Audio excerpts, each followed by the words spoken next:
Philippines and Blacklist International. Nakakita tayo ng mga LDR na galawan mula sa Blacklist International and for RSG Philippines. Ano kaya magiging response nila after that Game 1 victory from the Agents?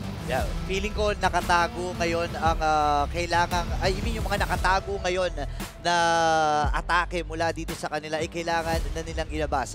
May bagong ipinakita dito ang Blacklist International. Feeling ko nakatago yun sa iconic na folder na dala-dala uli ni Master the Basics. Yung green folder. Yung green folder. Kasi meron tayong The Notebook ni Coach Panda. Hindi yun yung palabas Yung favorite ng nanay ko yun in The Notebook. Feeling ko maraming nanay favorite The Notebook eh. Yung nanay mo ba favorite The Notebook? Ano yung The Notebook? Napagkahalataan ng napagkahalataan ng edad Ano yung The Notebook? Yung The Notebook, pelikula yun. Pelikula. Love story yun. Love story. Tragic ang ending nun. Ikaw ba, Midnight? Yung, alam mo ba kung okay sa nanay mo yung The Notebook? Ako mismo favorite ko yun. Yung The Notebook? The Notebook na favorite. Si Coach Panda din merong The Notebook. Alam mo ba, unang meeting namin ni Coach Panda, naalala ko, MPL Season 3 pa yun. Dala-dala niya na yung legendary The Notebook. Yung notebook niya. Si Nicolas Cage yun, di ba? Tama ba? O mali ba? Kasi tumawa ka, piling ko tuloy yung mali. Hindi ako nakakarinig doon sa The Notebook. Pero sige. May alam niyo na The Notebook? Si Ryan Gosling yun. Si Ryan Gosling ba yun? Ang layo naman ni Nicolas Cage. Sorry, bossing. Hindi kasi ako mapelikulang tao eh. Pero wala pelikula. Ang MPL ngayon, ang dami mga pagbabago. Ako lang, hindi ko alam kung correct me na lang if I'm wrong. Yung green folder last season, mas maitim yung green. Ito, ibang shade, highlighter green. Grabe ka naman. Mas maliwanag lang sa Mas maliwanag, ganun ba? Mas maliwanag lang ba sabihin nyo? Feel ko pag tinignan mo nandiyan pa yung S10, S11 draft. S11 na draft. Tsaka yung last season, parang yun yung pag tinapat mo sa green screen, invisible yung folder niya. Pwede mong ilagay or pwede mong kapitan ng ilan sa mga memes na gusto mong yun nga yung sinasabi ko diba? Last season ko pa sinasabi, kulay green na nga. Yung mga meme editor dyan, napakadali na lang. I-screen cap nyo, madedetect na lang yan ng kung anong ginagamit yung editing app. Kino-color key na lang, no? Diba? Iko-color key mo. Tumingin ka sa buong stage. Iba pa bang green dyan? Wala. Tabagay. Meron akong nakitang dati. Meron akong nakitang meme dati. Yung folder na laman, yung laman ng folder ni MTV tsaka ni Dexter. Pag tinignan mo, ang laman, Estes, Matilda, di ba? Literal. Yun yung yung kasi yung recipe talaga ng ube dati. Pero nakita na natin over time nag-evolve yung code ng Blacklist International. Nakakita rin tayo ng Lolita before. Pero yung Minotaur, di ba? Nung MSC. Pero nakakakulat kasi again, different different roster to. Of course, you expect a different dynamic. Pero kailan mo i-expect na si Rene J magno-Novaria? Yun nga rin Napaisip ako Parang sabi ko sa sarili ko, is this true Stone? Oo. Si Uncle Lesson yun. Totoo ba to? Totoo ba to? Ito na ba ang makabagong Rene J? Ibig sabihin nito, willing si Rene J mag-adapt kung ano man ang magpapagana at magpapanalo sa kanila, di ba? Kahapon nakita natin parang inilaro niya yung mga heroes na sobrang komportable siya, pero ito na nga ang draft. Ito kasi yung parang ang storyline dito is ito yung mga kailangan kong gawin para mas maging fit, mas maging malakas yung team dynamics. And ngayon, hawak na naman ng Blacklist International ang Novaria. Pero this time around, may kasamang Edith. Pero flexible pa rin to, mind you. Pwedeng ilagay sa room, hawak ni Rene J. Pero pwede rin ilagay sa XP lane. Ibig mo na yan, boss. Ako na nagsasabi sa'yo, pumapalakpak na ako, please. Oheb, parang awa mo na, ipakita mo na. Ilabas mo na yan, Oheb. Ang Intergalactic. Sayang. Naip na ako, Oheb. Ikaw naman Alam mo, kakabanggit lang kanina, lahat na ng hero sa MLBB ay nagamit na sa MPL bukod sa Layla, MPL PH. Pinasabik lang tayo ng konti ni Oheb dito. At diretso kagad uli siya dito sa Bruno. Kasi di naman nakakapagtaka. Isa to sa mga masasabi natin ng mataas ang early game damage hanggang late game dala-dala niya. Tsaka napanood niya kanina si Kale Ray. Oy! Alam mo, teka lang. Pinag-uusapan namin ito ni Coach Panda kahapon. Ano nangyari? Yung Ixia pick ni Eman, talagang pre-practice nila.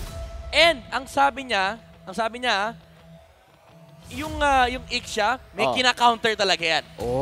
Ngayon nakita nila yung Bruno, baka ito yung sinasabi niya kina-counter talaga nila. Paano kaya nakaka-count? Ako gusto ko makita yan, Ixia might just be the... Wow! Nilabas na naman ang special ni Eman. ang Ixia na nag-MVP kahapon sa kanilang laban. Ito na yun. Laban sa Bruno ni Ito na Oheb. yun. Full barrage. Nung una, kahapon, medyo may duda talaga. Lahat ng mga nasa social media, lahat ng mga nasa comment section, sinasabi nila na paano gagana ang Ixia sa komposisyon ng RSG. At napatunayan nun, statement game para kay Eman noong araw na yon. At ngayon ilalabas muli niya. Kung iisipin mo kasi, technically speaking, kaya ni Bruno yung Ixia. Pero pagdating sa early laning stage, yung life steal, hindi mo kailangang intindihin yung gold lane matchup. Pagdating ng mid game, ang problema mo kay Bruno is, although meron kang pang-cancel ng ultimate niya, pero yung range difference. Parang ano to parang Claude Leslie pa rin in a way, na kailangan abutin ni Bruno yung Ixia para mag-make sense yung matchup. Pero in reality, never mang maabot yan. Kasi yung placement lagi ng Ixia, dahil walang dash yan, yung mga marksman user, iniisip nila, dapat likod lang talaga ako. Yeah. And yung full barrage, paano nakakadagdag pa yun ng range sa isang Ixia. And hindi lang sa auto-attack range, kundi sa dalawang skills din ni Ixia na na-upgrade hindi lang damage, kundi yung haba din ng kanilang maibabato. Magsisimula na ang Game 2 between RSG Philippines and Blacklist International. Kung magwagi ang Blacklist dito, ito ang kanilang magiging unang match of victory. At kung magwagi naman ang RSG Philippines, ay pupunta tayo sa Game number 3. Pero sa ngayon, magkikita na sila sa Land of Dawn. Nakaka-excite makita itong dalawang junglers natin na magkakatapat, Irad with that Martis. Habang si Sensui naman, isa to sa mga classic na ginagamit talaga niya at talagang umaangat na rin. Even sa international scene, this back siya na talagang nabibigyan na ng importansya ngayong meta. Midnight, si Citram, lumabas na naman. Si Citram na may anti-CC. Diba? Hindi mo pwedeng sisihin yan. No. Kasi may anti-CC. Immune yan si CC. Kasi si Martis, kaya hindi mo pwedeng sisihin. Hindi mo pinuk eh. Hindi ko ma-decimate. Hindi mo talaga mapipigilan yan. Ay, grabe si Haji. 3-man contest doon sa orange buff. Pero si Nats, alam naman din niya yung gagawin niya. Kailangan kong bumakap. Mabilis mag-clear wave itong si Edward. Renny J ay nagpaparamdam din dito sa kupunan ng RSG. Talagang hindi sila bumibitaw sa isa't isa. At ito, napakatapa nga nila. Binigyan lang si Haji ng bahagya. And at this point, pakiramdam ko farmers muna ang ating makikita sa game dahil hindi pa naglalaban, talagang nagsasakitan lang. Yeah, gusto ko lang sabihin to Itong si Ixia, parang nakikita ko siya na na version ni Pharsa sa marksman role kasi ang layo ng range, though nakakagamit din siya ng flicker kapag naka-ultimate siya. And isa pa doon, hindi mo na kailangan problemahin kasi automatic aatake yun eh. Yeah. Gusto ko yung adjustment niya ngayon. Instead of going for the Swift, yung attack speed na kinuha niya kahapon, meron siyang adaptive attack. And I think nare-realize niya na kailangan niya yung bonus attack damage early game, yung maliit na 16 versus the Bruno. Uy, si Renny J dito. Nandun yung onward. Sensui, pa-follow na nga rin. Pero si Haji ang makakakuha ng first blood. Mas malayo, mas masakit. Ang layo ni Haji doon. So talagang nabigyan si Irad. Uy, pero si Sensui ay nag-iisa lamang. Edward ay papunta na nga rin doon sa pwestuhan ni Sensui habang si Nats dito ay lalayo na at successful ang pagkuha ng Blacklist sa unang turtle. Sobrang tatag ng paninindigan ni Sensui. Sige, sapakin nyo, wala kayong jungler. Wala kayong jungler. Kahit anong gawin nyo, wala rin isang mang damage talaga. Kapag hindi kami lineup ng RSG, yung damage output nila, basically, yung full combo ni Nuts. And that's it. The bad part about this is, ang Martis ay isang snowball-reliant na jungle. Kapag namatay ng maaga, talagang nababawasan ang mga pwede niyang gawin by mid-game. I'm not saying na walang damage ang RSG, pero by the state of the game, kapag hindi nila napopoke down yung mga targets nila and hindi bumababa sa certain level of HP threshold para sa decimate, ay hindi talaga hindi kulang basically yung capacity ng RSG to just man fight against Blacklist International. Edward. Uy, may salubungan dito. Edward and Nats. Napapasticker na nga si Edward dito. Actually, nagamit na rin yung flicker at nahampas ng maso. Nandun naman si Irad pero siguro iniisip ni Nats ay maiiwasan niya yun. Grabe, pinukpok yung ulo. Na-underestimate yung damage eh. Ito yung pinag-uusapan natin off-live Umi, no? Na-underestimate yung damage palagi ng isang Terizla na to the point na kala mo kaya mo pero hindi pala eh. Nakagulat eh. Can I just say na sobrang lupit na outlane pero mamaya natin kasama ni Sensui? Uy, andito yung Tyrant Reaver. Si kakancel lang. Ayun Yung na. onward. Lalabas na si Reggie dito sa kanyang Primal Wrap. At makakakuha ng kill. Grabe na yung proactive gameplay na nakikita natin from Blacklist International.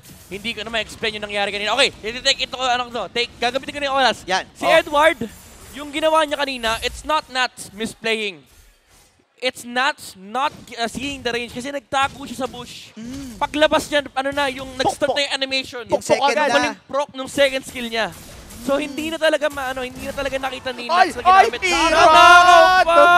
Oh my gosh! Oh my Look goodness. at the timing mula kay Haji. Wala silang vision doon sa pagkakataon na yun.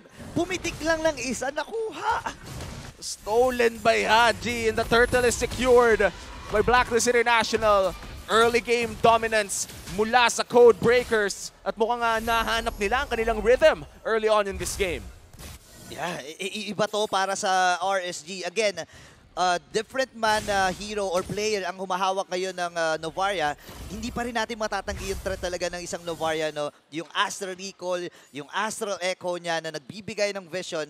And even though ang mahirap ito kasi yung roamer ng RSG, nagre-rely kung saan man bush ang pepwesto at laging nare-reveal yun eh. Gusto ko lang din sabihin na sobrang perfect no napiling item ni Sensui. Kinuha niya muna yung anti-crash. Although may mga times na nagre-make sense yung leg plates. Pero kapag tinignan mo kasi yung heroes ng RSG, lalo yung Martis, pati na rin yung Pakito, these are based on skills. And napapababa yung damage output nito mga heroes na to dahil sa passive ng anti-crash na binababa yung physical attack damage every time nagagamitin mo yung skill. And yung passive na Eman, it is also reduced by anti-crash. Pero ito na naman ang pag-atake ng RSG. Sensui ay nananatiling matibay dito sa laban na to. Kung titignan mo, mabilis naman yung pag-ikot nila eh. Ang problema nga lang talaga, hindi makasabay ang RSG. Look at that! Mga sipa ni Oheb at mapapalayo itong si Nats. Pero nandito naman si Aqua sa may bandang likod. Lalayo na sila. Wala na silang mga minions dito. Aqua, Light at si Irad nakamasid lang doon sa may bandang likod if ever man na mag-go dito ang Blacklist. Ang Blacklist ngayon may kalamangan ng 3,000. Nagugrupo-grupo na ang RSG. Ito na, Ube! Pero lagi silang nahuhuli ng mga ganito lang. Ayan na yung Flicker and penalty zone. Renegade dito lalabas sa kanyang Primal Rat. Flicker magagamit na ni Light. Atrasan muna ang mga Raiders. Ngayon si Nats ay maiipit ba dito sa may bandang ibaba? Pero hindi eh. Lalayo na muna ang Blacklist International dahil yung last na turtle ay mabubuhay na rin pala. Napakalupit na penalty zone mula kay Edward. 3-man. Wala man nakuhang kill. Ay may nakuha silang pressure na gustong-gusto nila. And Oheb gets another kill. Irad ngayon. Mukhang tinutulak lamang si Edward still. 1 kill for Blacklist International. Talk about Blacklist International rediscovering their identity. What better way to show that by showing ultimate bonding experience. Umuube na ang Blacklist International 5-man rotation towards that bottom lane even though hindi nakakuha ng kill. Again, yung sheer pressure lang na nandun yung Bruno, nandun yung Novaria, hindi natin kaya i-sustain to. Nakakakuha sila ng mga resources away from RSG and that allows them to just snowball out of control. Uy, pero si Sensui dito may ipit nga ba? Andun din yung pagdamba. Tyrant's Revenge. Ngayon lalabas na sa Primal Rat. Light dito ay mamamatay ng una habang si Rat ay buhay pa rin nandun. Yung Decimate pero hindi sabat. Oheb with a kill. 6-0, ladies and gentlemen, para sa Blacklist. Hindi na umabot yung range ng Decimate. Oo, iba yung tinamaan ng Decimate. Sabi niya, patay dapat yung patay dapat yung edit dun kaso nandun sa labas ng bilog A perfect game for Blacklist International. Mag-awawalong minuto na at wala pa silang nag-give up the kill. Is this the new breed of Code Breakers? Ang pagbabalik ng MV3. 2K gold advantage on the Bruno. Buo na yung Hasglo and Berserk's Fury. Meron siyang space dito para bumuo ng Malefic Roar pero di ako magtataka kung BOD pa nga yung bubuin. More damage means more threat from Blacklist International. Pero at this point, ang iniisip na rito ng RSG, hindi na kayong damage output sustain nila. Pero yung long range, again, na dinideliver ni Novaria, hindi lang yung Astral Recall pati yung Astral Echo, yung Vision na nakukuha ng Blacklist International. It's hard for RSG to play around with this Cupra dahil kita sila lagi ng Blacklist. At tingnan nyo naman yung KDA ni Rene, Jason, Sui at Haji. Lahat sila merong KDA of 5 right now. That's 90% KP dito sa total kills ng Blacklist International. Talagang mararamdaman mo yung ube pati sa stats. Uy, may pinaplano dito si Irad at si Light doon sa may bandang itaas. Pero nakapwesto na kasi ang Blacklist International Uy, magkakasalubong harang na harang. Irad, bawal magkamali ng daan dito for the side of RSG. Pero si Rene J, nahuli! Nandun yung onward. And this time, makakatakas naman si Irad gamit yung kanyang immunity. Sensui with that Lord. At ngayon, Blacklist ay uungos muli. 900 damage per hit. Bruno. Yan ang kailangan natin tignan. 9 minutes. 900 damage per hit. Wow. And for reference, yung mga tanks natin at this point ay siguro nasa may mga 2,000 lang. Ang 4K buhay, naman. mga 2,500. 4K naman. 4K. Yung 4K na ba ng 10 minutes? Oh, pwede na yun. Pwede na yun.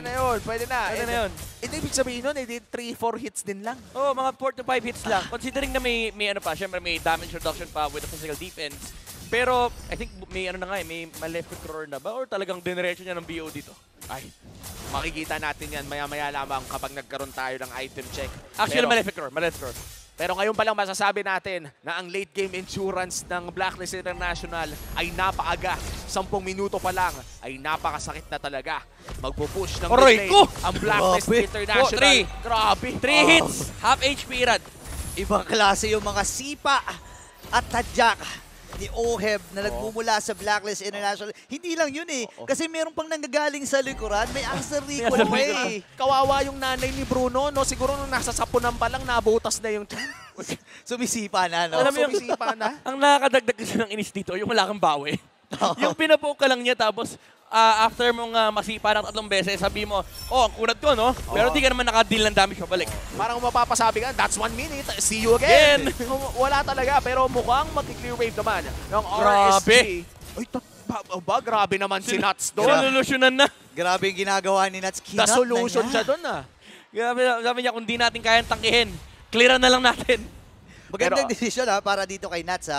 And sa ngayon alam niya na kahit papano ay may oras ang RSG dito na huminga dahil next wave medyo matagal-tagal pa naman di ba? Creative solution ang pinakita ni Nuts doon. Kumbaga, pinakita niya na may alam siya sa macro game. Yeah, good 30 to 40 seconds yung effectively binaiter niya rito for RSG. But ang trade nun is, yung good 30 to 40 seconds yun, kailangan may mahanap silang play. Kasi even sabihin natin, space yun to farm, wala naman sila pa farmin Totoo. Kinuha niya Kinalbo.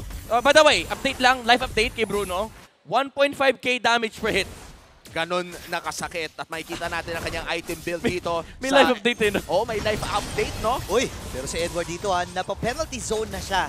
So may idea ang RSG dito na kung if ever man na magkakaroon ng engagements ay walang pang setup si Edward. Pero kasi feeling ko sinisetup na nila to kasi 20 seconds na lang ay mabubuhay na rin yung Lord. Ito yung super disciplinadong gameplay na nanggagaling sa side ng Blacklist International. Nag-status na plate na si Oheb. Anong sabi? 1.6 na. 1.6k, buo na rin yung Rose Gold Meteor. Effectively may added layer of HP. Invisible ready dito. Ngayon si Nuts ay tumatakbo na flicker. And that Earth Shotter at si Oheb ngayon ay makakakuha ng kill. Pwede silang mag-transition dito sa Lord. Pero si Edward, magde-decision muna siya na umakyat sa taas para i-clear yun. Perpektong laro pa rin mula sa Blacklist International at sisimulan na rin nila ang Luminous Lord. Magiging maganda para sa Blacklist International to push even further. Pero ngayon, mas mahihirapan pa ang RSG. Napakami. Less than 15 seconds nilang tinumba yung Lord. Ladies and gentlemen, ito na ang atake ng Blacklist International. Flicker na gamit din. Grabe! At double dash penalties on Flicker out. Sabi ni Aqua, hindi ko pwede i-risk. Yung tumama sa akin, 1-7. Naninigurado lang. Di ba? Imagine mo, yung tinamaan siya ng Astral Recall, 1-7. Yung kasunod na bola nun, by the way, live update lang ulit. Yan. 2K per hit na si Oheb. Ayun na, Oh ganun na my talaga gosh. kasakit ang crit. At nandito na rin ang Lord sa may bandang itaas. Si Irad ngayon ang tatangke, pero mukhang makakatakas naman ng buhay si Sensui at ano, wala sa pwesto pero si Edward nandun na! Edward! Nabitawan na niya kanya penalty zone habang si Irad ay mamamatay. Ngayon may pinaplano pa sa may bandang itaas ang Blacklist International. Kompleto pa ang mga agents. Pero yung minions sa may bandang ibaba ay hindi nakisama sa kanila. Ngayon sa may gitna naman, kasama pa nila yung mga minions dito. 4 na members na mula sa RSG ang natitira. Yung Lord ay tinake down na nga nila ng mabilisan. Andun yung pag-amba. Pero look at the damage. Aray! Ang sakit ng mga normal Oheb! hits. Oheb! Nakakalusot ata yung mga minions. Pero hindi na muna yon. Sensui sa may bandang ibaba. Gusto niya munang itulak ito. Bot lane ng puntirya ng Blacklist International. 10,000, 8 kill, and 0 deaths. A dominant game for Blacklist International. Paano ba makakaalis ang RSG dito? Ano ba bang chance nila? Anong kailangan nilang gawin? At this point, kailangan mong kunin yung bola ni Oheb, tapos tabi mo, tago mo. Ito na, hindi na Filipino sniper, ito, Filipino baller na to eh. Malaaskal sang galawan. Oo, malaaskal sang Grabe galawan ka na, Filyang husband. Pwede na lumaban ng World Cup eh. Kumbaga sa nanay mo, no, sipa ka lang sipa ng bola. Akin na nga muna yan, napakakulit mo. Ang kulit-kulit mo na. Grabe. Tignan mo naman, 1.4. 1.4K per hit. Oh Wow. my Well, goodness. grabe ka na, Oheb. Grabe ka na, Oheb, young husband. Different form ng Blacklist International ang ating nakikita. At ibang mga heroes na rin ang inilalabas nila ngayon. Especially Oheb, na hindi natin ata nakita last season na gumamit ng Bruno and sumabay siya dun sa trend ng Bruno na talagang ang Yan yung bagong requirement Ito ngayon na yun eh. Kapag gold laner ka sa Pilipinas, kailangan marunong ko mag-football. Oo. Ito ha, alam nyo, yung nakita nyo 1.4K kanina kay Oheb, wala pang passive ng Berserkers yun. Tandaan nyo, kada nagpuprok yung hit, tumataas pa yung damage output Tapos, ni Oheb. Kaya 1-4 yun kasi may armor si Nats. Oo. Pag ang nasa pack niya, walang armor. Wala talaga. Hihintayin natin kung makasapak nga ba ng isa. Pero ngayon, RSG, naagaw na Naagaw. naman! Grabe si Haji. Ibang klase yung... Haji, hindi ka na jungler! Hindi, kasi naalala ko yung ano, yung interview ni yung CEO nila, si Boss Strike. Sabi? Kay Haji, sabi niya, parang yung mga ginagawa mo ba, di ba kasi dati jungler ka, yung mga ginagawa mo ba, talagang kabisado mo yung mga ganun. Sabi ni Haji, ginagawa ko lang talaga yung best ko. So, alam mo yung na-retain kay Haji, lahat ng pwede kong gawin. Eh dito, syempre, wala naman siyang gagawin na iba eh. Nakita siya ng nakita siyang purple. Jungle mode muna ako. Tas aagawin pa niya to, pero mukhang Blacklist with the Lord secured. Penalty zone ay nagamit din pero makakalayo with that mortar coil itong si Irad. Ngayon, pwedeng tahimik munang magmamasid ang Blacklist International habang sinisipat nila dun sa may bandang ibaba si Nats. Ang gusto ko naman dito for RSG, despite struggling heavily against Blacklist International, ay actively silang naghahanap ng ways para patagalin ang laro because mahirap talagang tumimfight kapag 10,000 ang lamang ng kalaban mo, pero kung mapapatagal mo, doon ka makakuha ng tsansa. Kasi makaklose mo yung gapi. At some point, hindi na mag-matter yung gold. Kahit sabihin natin 20,000 yung hawak mo. Kasi 6 lang yung items. Ang natatagag lang dyan is yung potion. Ang problema dito ng RSG is hindi yung hindi lang yung damage output ni Blacklist, kundi yung pagsuso na ginagawa ni Edward. Kasi hindi maipwesto na maayos yung ultimate ni Ixia. Narito na yung Lord habang yung concealer na gamit na ngayon. Si Irad ang unahin nila at mapapatay ng literal dito ni Oheb. Tatalo dito si Light. Andun din yung full barrage. Pero kakayanin ng Blacklist International Sustain dito ni Lord ay buhay pa rin na naman. Pwede sila makalapit dito sa may torre. At ngayon si Rene J sa may bandalikod gagamit rin ng primer dot. Aray! Itong si Light ay mapapa-flicker din. Pero wala silang minions ha. Ayan na naman. Nats Entertainment with a clutch cut. At kailangan na nyo mag-back. Ngayon yung Lord, ay wala ng Lord dito, pero nandito ang Blacklist International at tatabihin na dito yung Oheb! flicker din and penalty zone. Pwede mag-face lock dito ang Blacklist International pero hindi susuko ang mga Raiders and Sensui pinagsasapak mula dito kay Nats at si Irad dito ay ilang segundo na lang. Ay full barrage! At yung full barrage pero mapapatay pa rin. Here comes dito Nats! si Sensui. Nats, papasok sana pero sabi niya dito, kumpleto na ang ating tropa. Ngayon tayo umatake. And despite the 10K gold lead, RSG is able to defend. Grabe yung ginawang pag-hold dito ng mga minions. Literal, nagtapo ng katawan. Grabe. Yung Raiders para lang ma-defend yung base ng Blacklist International. Akala natin, grabe, 1.6. Live update lang. Akala natin parang namamatay-matay lang yung RSG. Pero hinaharangan kasi na yung minions, hindi maka-tower lock si OHEB. So still, they are able to defend against Blacklist International. And again, hindi masyado nagmamatter yung gold dito kasi lahat sila lock item na at this point. At tignan mo, nakakapag-push pa ngayon ang RSG, Blacklist International. The moment to end that game ay na-block ng clutch na macro na nagmumula sa RSG. Wow, gumaganda mas nalo ang laban na to. Grabe yung pinapakita ni Nats. Kabila ang cut ang kanyang ipinapamalas para lang mapigilan yung potensyal na pag-atake dito ng Blacklist International. Sobrang hirap ito para sa kanila kasi napakabilis din tumakbo ng isang pakito. No? Imagine mo naka-quantum charge pa yan, di ba? Yan nga yung sinasabi natin eh. Yung pagkatapos mag-warm up ng 12 rounds, magja-jogging pa yan. Alam mo naman, ang stamina ng isang boksingero ay kakaiba talaga. At ngayon, Evolve Lord na ang paglalabanan ng dalawang teams. Ito ang nakakatakot para sa Blacklist. Yes. Nasa teritoryo ka. Siyempre, nandun kayo sa Lord, naka-focus kayo sa Lord. You have to put your bodies there. Pwede kayong i-lockdown ni Eman with a full barrage. Kasi ito yung marksman na parang Eve. May mga lugar siyang gusto niyang labanan. And this time around for RSG, ito yung effective playground ng mga Raiders. Kapag pumasok ka sa full barrage, nasa mercy kayo ng RSG. Usually nga kasi kapag may mga ganitong kalaking objective, nagkukumpul-kumpulan talaga. And saktong-sakto yung kits na meron si Eman para dito. Pero si Edward ay papasok na rin. Nandun na yung kanyang primal rat. May mga ultimates na nagamit dito. Actually, maraming ultimates na nagamit ng Blacklist United. Pero si Light ay nandun pa rin. Mapapa-atras si Eman na dito naman. si Irad. Uy, grabe yung damage na yun. Sakit. Ang sakit na. Sobra-sobra ang sakit. Ang Blacklist International securing that Evolved Lord. Magiging crucial ito sa kanilang possible game-ending push. But for RSG, ano naman kayang pwede nilang gawin para patagalin to? First of all, kailangan di ka tamaan ng Astral Recall kasi nakita natin kanina sa Eman tinamaan. 2.5k. Isang bala mula kay Novaria kasama yung proc ng Impure Rage enough para mapababa yung HP ni Eman ng 10%. Concealdo! Ayan na yung conceal. Dadamba na nga ba dito ng Jump Breaker and that penalty so walang tinamaan. Oy! Ayun doon pala si Edward! And this time si Eman na kanyang may humuntirya at ngayon may mapapatay na si Light. Pop yung immortality. Pwede mag-base up dito ang mga agents ang makakakuha ng game number 2. Sweep para sa Blacklist International. Nakabawi sa kataluhan nila kahapon at ngayon, uuwi silang panalo. And that winning moment is brought to you by our official sponsor, FWD Life Insurance. Blacklist International may pinakitang bago at may pinatikim din na pamilyar na ube. Grabe, hindi na in-expect ni Eman yung huling talon ni Edward. Sobrang bilis. Ultra fast penalty zone flicker. And yun ang tumapos sa depensa ng Raiders.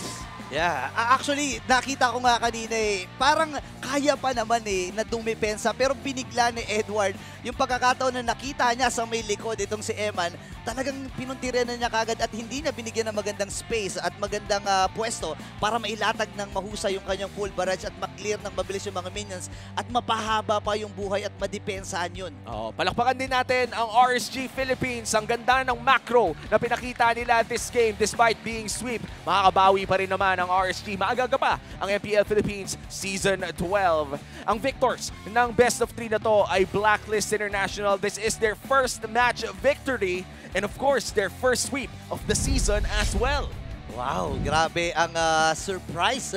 Mga surprises na nakita natin. Rene J bilang Novaria, yun talaga sumabog yung utak ko nung nakita ko yun. Kakaiba ang mga inilatag dito ng Blacklist International. Congratulations para sa kanilang kupunan and syempre sa RSG din. May tanong lang ako, sumabog ba yung utak mo na pag-ganun ka? Oo, napag-ganun talaga literal. Nagulat ba ang mundo mo? In-embrace na niya. Nagulat ang mundo mo mala kay Soto. Diba? Yun yung paborito natin. Basta nagulat kay Soto. Kay baka Rene J to. Kaya nga, nakita natin ang bagong Rene J. Ang tagal na nating inaabangan yung ganitong klaseng versatility na nagmumula kay Hitman pero mukhang na-hit naman ni Rene J ang mga targets niya today. Novaria, sinong nag-expect? Kung sinabi mo sa akin kahapon na mangyayari to, hindi ako maniniwala sa'yo. Kahit sabihin mo sa akin ito bukas, di pa rin ako maniniwala. Alam mo nakakatuwa dito, no? Kasi again, si H2 nag-adjust doon sa dati niyang team na RSG. Si Yawi nag-develop din. And syempre di magpapahuli si Rene J. Nakita na natin yung ibang klaseng Rene J. May utilities na siya ngayon, di ba? Ito na nga yung parang, alam na nating matagal lang tapos ang Big 3 era ng mga dating teams dito sa MPL Philippines. Pero ngayon, nagkahiwa-hiwalay na sila, nag-grow sila as a player at hindi po yun Winter Truncheon ko. Nag-recode basically. Nag-recode lang. Ang laruan ni Rene J. Pero again, kakaiba yung fundamentals yung pinakita dito ng Blacklist International. Pasok na pasok sa pinabanggit natin kanina na nandoon yung execution. Kailangan lang talaga nila i-refine, kailangan solid yung follow-up, and dapat nandoon yung commitment. And super committed yung Blacklist International kanina sa lahat ng play na ginagawa nila. Gusto ko i-single out dito si Edward. Grabe, yung dedikasyon niya sa trabaho niya. Wala akong pakialam kahit mamatay ako. Hustle sa muscle ako kanina. Terizla yung gamit ko eh. Hustle sa muscle. Lahat ng kailangan ko haharangan ko. Lahat ng kailangan kong talunan, tatalunan ko. At nakita talaga natin yung pagiging decisive ng Blacklist International doon. Even with the follow-ups na nabanggit mo, Midnight. No? Isa yon sa kanilang mga na-discuss mo kaninang K2V na nasunod naman ng Blacklist International. Burits, ano bang favorite Edward moment mo doon? Tutal, nabanggit na rin. Sa akin yung final moment talaga na hinanap niya si Eman. Actually, pwesto pa lang si Eman eh. Nagulat siya na natalunan na kagad. At panigurado, marami pa tayong malalaman tungkol sa ating mga players. Dahil maya-maya lamang ay makakausap na natin si Mara Aquino kasama ang Blacklist International. In fact, ito na ata yun. Ready na ata sila sa stage. Puntahan na natin ang stage para makausap si Blacklist at International. Mara Aquino, ikaw na muna.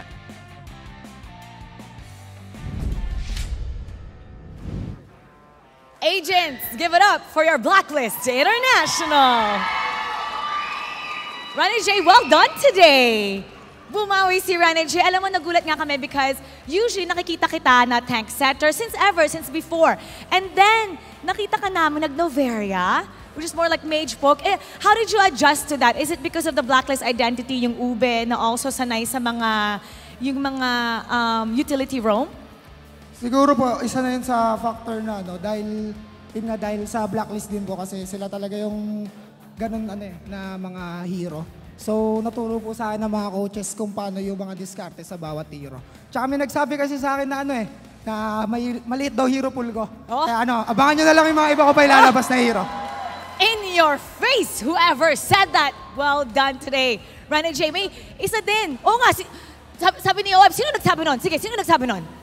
Si Pstingin. Si Pstingin. Si Stingin. Okay, wink, guys. Get a clue? Now, isa din, Haji, sanay din kami na nakikita ka sa mga mage roles like a Farsa, Eve. Ngayon, bumabalik yung Gord. Ano nga ba yung meron sa Gord? Kasi ngayon, 100% win rate siya. Para sa akin, si Gord is pamalit siya sa Eve. So, siya, pit na pit siya ngayon sa meta kasi yung meta ngayon is more on tank. So, si Gord kasi kaya niya punitin yung mga tank tsaka yung mahirap siya abutin. So ayun, kaya pabor si Gord ngayon sa meta. So for sure, yung mga manonood natin ngayon tsaka yung mga nandito, mag-rank game sila, mga mage user, tataas na ang pick ng Gord ngayon. And I have to commend you guys because I know yesterday was tough. Maybe Coach Master The Basics can answer this. Kahapon, sa media room in your interview, ang pinag-uusapan natin doon was the chemistry of the team. Now, overnight, parang panibagong Blacklist International to. What happened? How were you guys able to adjust so quick? Siguro kasi first game din yung kahapon, first match namin. Then hindi pa talaga namin na-try kung ano yung ginagawa namin sa scrims. Then ni-review namin kagabi, nakita nilang lahat na hindi talaga yun yung laro namin. Kaya alam namin kung ano yung mga dapat i-adjust, yun yung ginawa namin ngayon. And you adjusted really well. At totoo yun yung first game jitters. Talagang it really matters. At ito, alam nyo ba kung sino ang ating match MVP for today? Can I hear some names?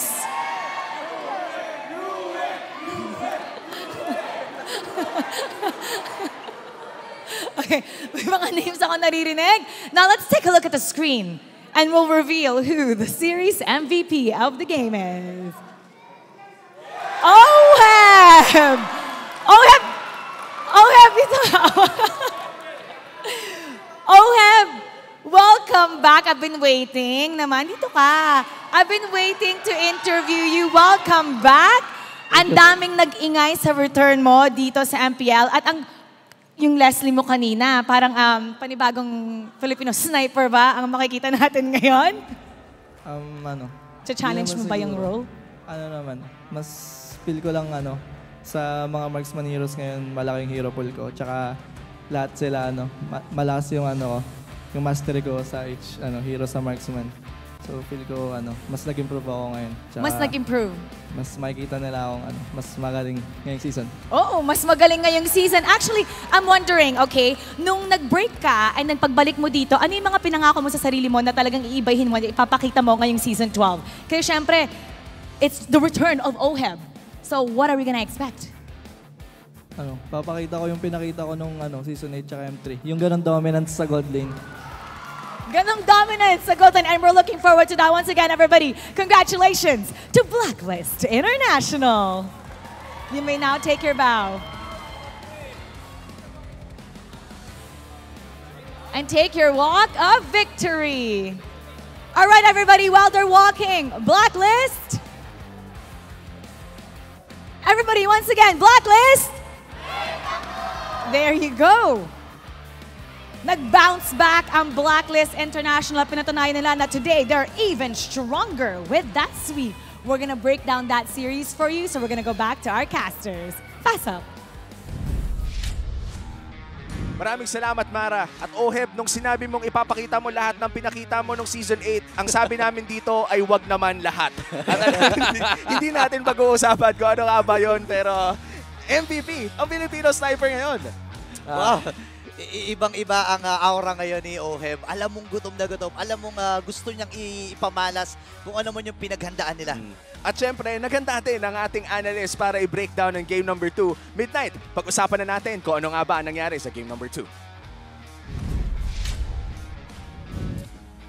Well, ang napag-usapan natin dito sa analyst desk ay bago nagsimula yung laban ng Blacklist International, for sure napag-usapan nila with the coaches, MTB and the gang, yung sa video na to, ito yung mga tama at maling ginawa nyo kahapon sa laban versus Echo. Kasi kailangan talaga nilang i-fine-tune yung kanilang mga execution, and this time around, naging pulido talaga yung pag-execute nila ng lineup with the backshot on the front line. Ang ganda ng pinakita ni Sensui dito, the jungle and resource control, and siya rin yung nag-allow ng momentum na to for Blacklist International. Kasi yung pag-create ng window ng early game, yun yung pinag-usapan natin kanina ng game number 1 na hindi nila nagawa versus RSG. But this time around, able and well-composed yung lineup ng Blacklist kasi yung early game ay napunta pa sa kanila. Yung mga early game movements, yung tatapang at dignidad ni Sensui na kunin yung turtle kanina dahil alam niyang wala si Irad at level 3 lang, yung Martis ay nag-secure ng malupit na early game advantage dito for the side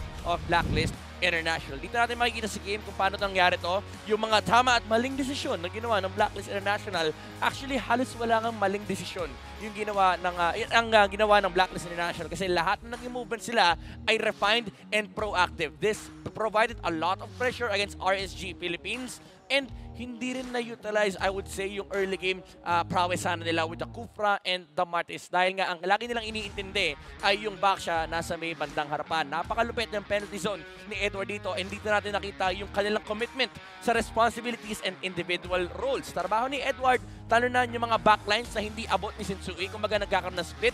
Kasi for RSG, suddenly biglang nahahati yung atensyon. Do we team fight? Or kailangan ba natin takbuhan yung mga penalty zone at pati na rin yung backsha na nagro-roam on the backline against RSG. And this provided a lot of space for OHEB to work with. And nakita natin yung binabanggit ni OHEB kanina na mastery.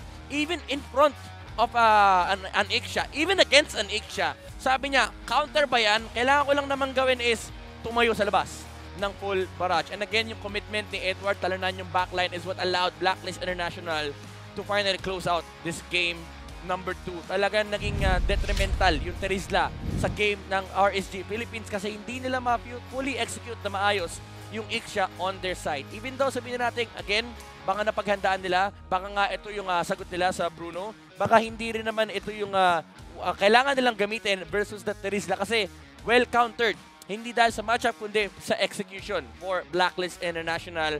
105 yung Teresa. I believe namatay siya isang beses. Pero ang crucial matter dito is yung capability ng Blacklist to space out against RSG. And again, I would commend yung itemization dito, yung Antikiras. Shuts down majority the physical damage output na nilalabas ng RSG during the early game. Kaya naman hindi natin nakita din na nagkaroon ng window yung RSG kasi literal yung defensive items na binuo ng Blacklist International was enough to put a lid dun sa kanilang physical damage prowess. Kaya naman dito natin makikita din yung pag-snowball ng Blacklist International and yung kanilang damage output coming out from the Navaria and the Bruno ay hindi na rin kaya i-sustain ng RSG. Yung mga frontline heroes sila, yung Paquito, yung Martes, they resolve to a different solution. Mag-split push na lang. Dahil alam naman natin na aabot tayo sa late game and may damage output din yung lineup natin. Pag-usapan natin ito kanina, once na item lock na yung mga heroes, hindi na masyado nagmamatter yung lead na establish ang Blacklist International. Pero gusto ko lang talaga i-highlight dito, Edward, yung agility. This is what provided him the ability to close the gap versus the Ixia.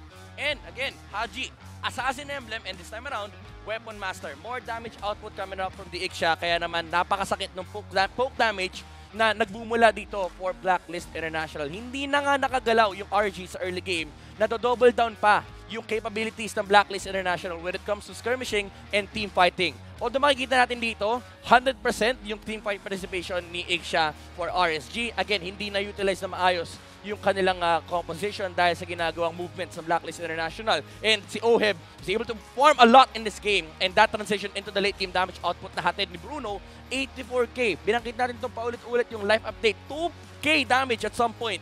Yung kada bola na tumatama mula kay Oheb dito sa side ng RSG, and yung commitment din ni Sensui na sa likod lang ako, hindi ko kailangan talunan yung mga nasa harap. Ang kailangan kong siguraduhin ay walang reinforcements na mga galing mula sa RSG. And again, that was paulit-ulit ng ginagawa ng Blacklist International. Every single time, tatalon yung Teresa sa may likod.